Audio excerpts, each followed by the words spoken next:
Hey guys, what's going on? Welcome back to another video. So in this video, we're actually going to be doing a exhaust replacement on a V10 Audi R8. It's going full straight pipe out the back. It's going to be insane, but it's kind of like a how-to, but also how we do it. Not necessarily the perfect how-to, but we're going to do the best we can, and we do have experience, so it should be pretty good. But let's go ahead and get started.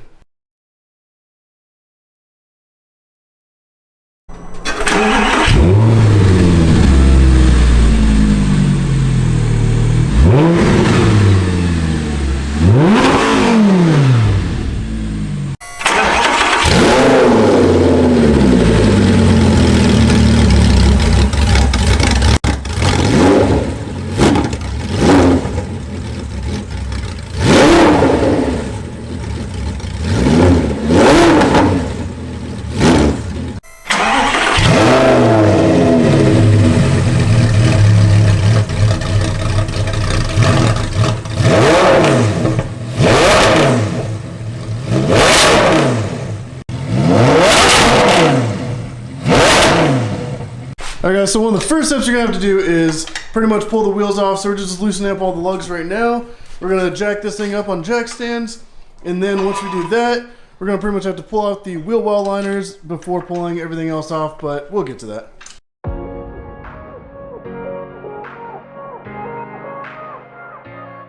Alright guys, so once the wheels are off, you can see the wheel liner right here has a bunch of these little screws. So pretty much all the way up and around there. There are a bunch of them up in here. So we're just going to have to pull all of these out before we can pull the liner out. But I'm just going to go ahead and skip to right after we get these out.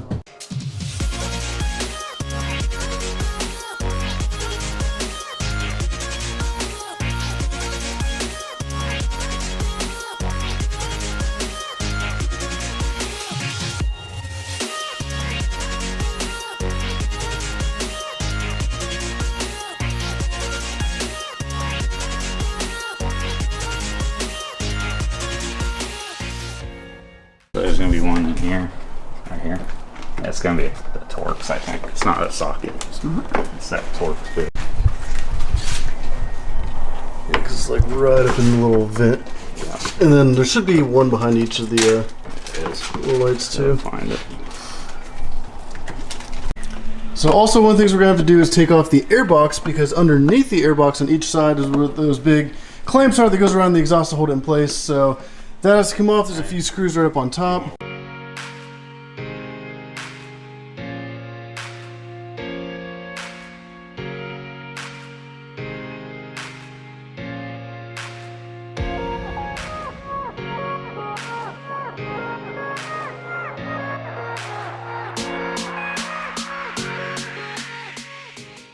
Alright guys, so once you pull this off, you're going to have to take off the license plate mount, because both of these go into a little metal bracket behind the bumper. So in order to take that off, you pretty much have to take out those. There's going to be a lot more in the future. There's a little bit more up here, but we'll get to that when we get there. Alright, so one of the things we need to do is actually pull off the air filters. There's these little hose clamps right here, and we just have to unplug them. And then those will be able to pop right out. Like I said, with the bumper, there's a lot of different screws. Once you get the wheel liner out, which I kind of showed you on the other side, there's going to be like a couple screws. There's one here, one right here. There's going to be pretty much quite a bit, but if you're interested, the intake is right here. Air comes into the bottom part to the radiator, but the top part actually goes around into the engine right where the airbox is. Alright, so when you're under the car, in order to get the rear bumper off, there's going to be a screw right here. There's the two that were right here on the heat shielding. You're going to have to pull off these little duct things. And there's going to be screws underneath that. And as you can see, there's a few more right here in the middle. So I'm just going to go ahead and pull all of those off right now. Alright guys, so to make a lot of the process a lot easier, we're going to have to pull off these side carbon fiber pieces. There's all these little screws that's pretty much like a quarter turn that pops up. They'll just stay in place. But once you do all that, you're going to have to pop off the rear shock for the main hatch. But once it's done, it'll look just like this. We already did this side. And then once you pop that off, we're going to hold the trunk up and then just snap it back on after you get the carbon fiber out.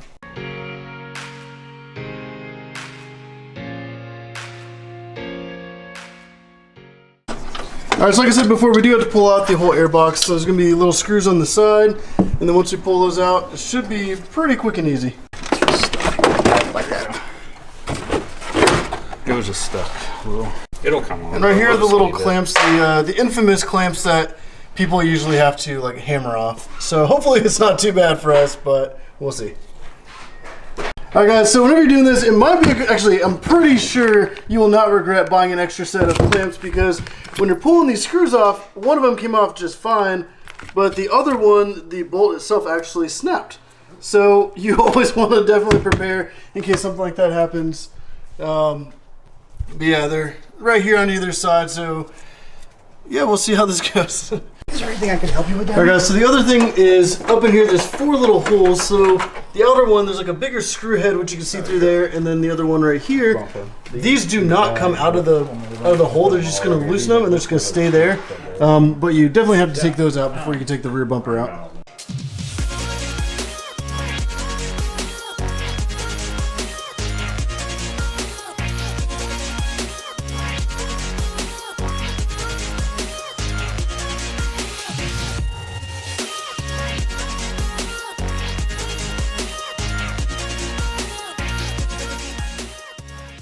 Alright, so there's a bunch of wires pretty much that were right here on the back of that, and then they go into here, so you're just going to pull those right out. Not too bad, you're just going to put new zip ties back on whenever you put everything back together. But you can see the exhaust right here with like the valves, like the little arm and everything, how it changes it and whatnot. The valves actually go right up behind here because there's the 2 tips, one for a essentially straight pipe out and the other one to go through mufflers. Alright, so in order to get the rear bash bar off, you're actually going to have to pull off these 2 little nuts right here, but whenever you look into the top, there's actually kind of right behind here, there's like the top of the bolt, so you're going to have to pretty much put like an Allen wrench or something in to hold it in place while you unscrew the nuts from the underside.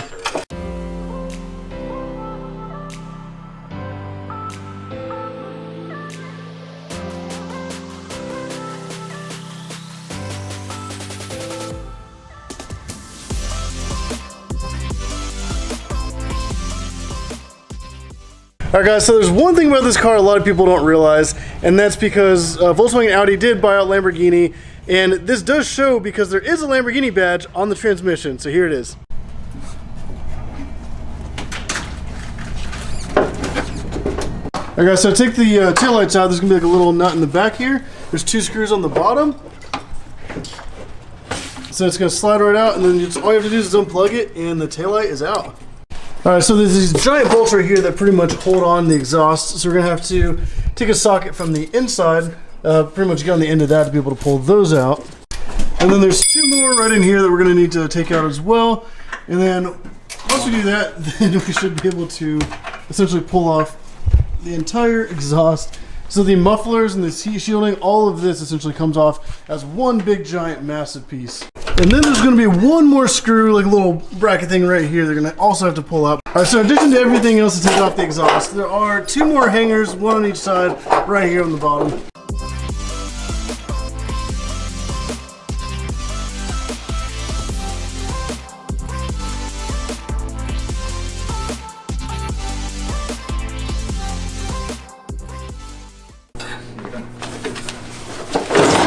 Alright, you got the exhaust.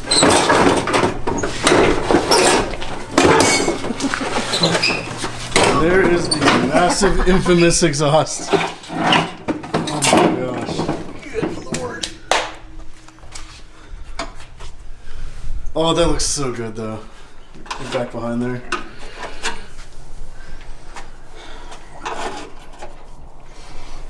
Alright. You can see the Lamborghini logo a lot easier now. Got a little plastic piece with a little metal clip. Alright guys, so everything's pretty much pulled off the back of this. It's going to be probably a little bit of a cold start, but open headers is going to be insane.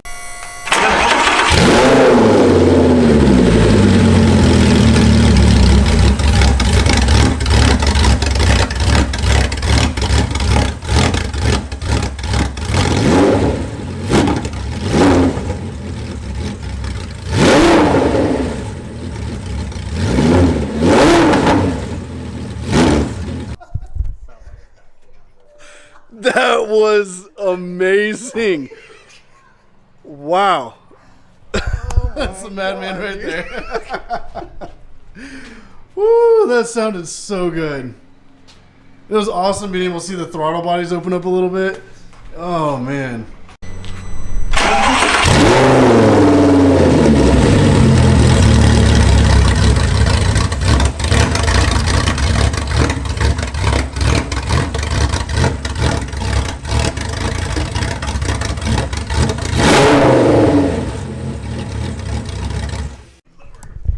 I could feel the wind on that, like just from here, just blasting. Like that is crazy.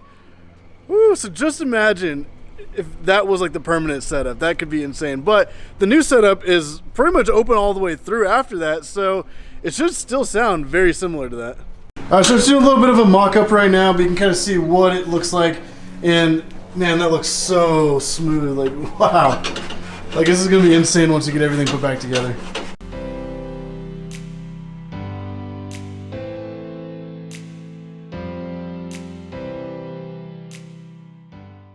Alright guys, so one of the smart decisions to make is to essentially put the original heat shielding back on, because you don't want all that exhaust to be super hot right behind your bumper. So out of extra precaution, obviously put all that right back on, and it fits on nice and snug, and there's still a lot of empty room inside there too, so a lot of room for the air to disperse out of.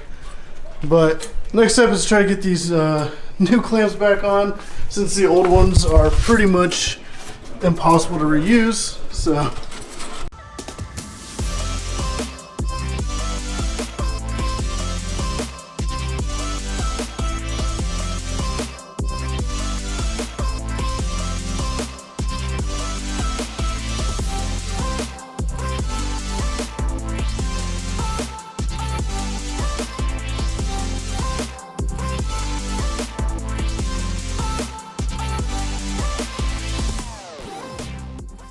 alright guys, so as you can see, those clamps are the worst part about this whole process.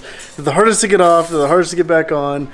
But pretty much we're good to go now. So what we're going to do right now is get all those tightened up, put the bolts back through the hangers before we start putting everything back together.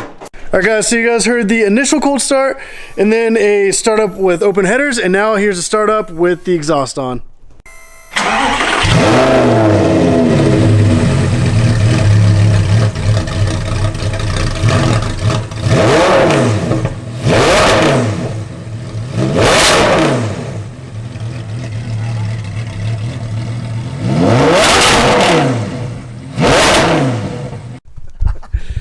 That sounded amazing. Oh my gosh.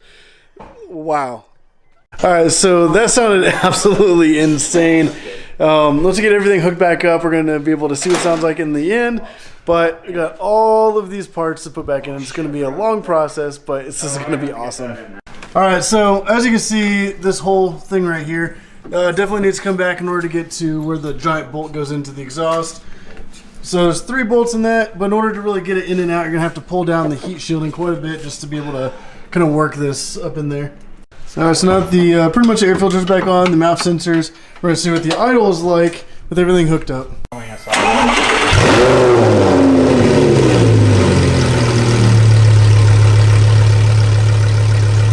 Alright, so pretty much the whole engine bay is put back together with all the carbon fiber. Now we're just getting the lights put back in.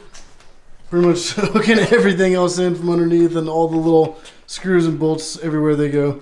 Alright, so pretty much getting everything back on, get the screws kind of hand tightened so we can still wiggle everything into place before getting everything tightened and then finished up and cleaned up. But this has come along pretty good so far.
All right, so just like that, everything is pretty much put back together. Wheels are back on, the car's back on the ground, and it looks amazing.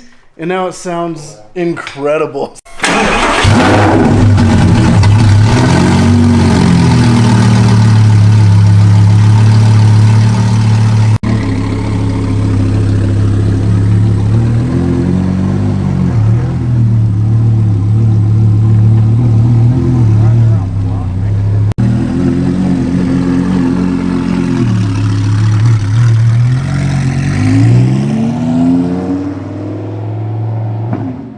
Alright guys, so I really hope this video helps you out if you guys are straight piping an Audi R8. It's pretty much the same steps for the V8 and the V10. But if you guys like this video, definitely go down, hit that like button down below, and let me know if it actually helped you, or if you have any questions, go ahead and put it in the comments below. A lot of the tools that we use, like all the different kind of sockets and wrenches and all that kind of stuff, check out the description below for all the different tools. There's links on Amazon. Pretty much a lot of stuff is down there, so check it out. And if you need any of these tools, definitely go buy them. But if you guys want to see more videos like this, or with my crazy Porsche Cayman-ass race car, definitely hit that subscribe button down below so you can keep coming back to all the crazy awesome videos. And you will be seeing this a lot in the near future, especially me to maybe some rallies, cruises on the highway. Oh, and also don't forget to follow Donovan. His Instagram is right here, so definitely go check him out, his page, and give him some support, because this thing is insane. But yeah, like I said, like, subscribe, and as always, thank you for watching.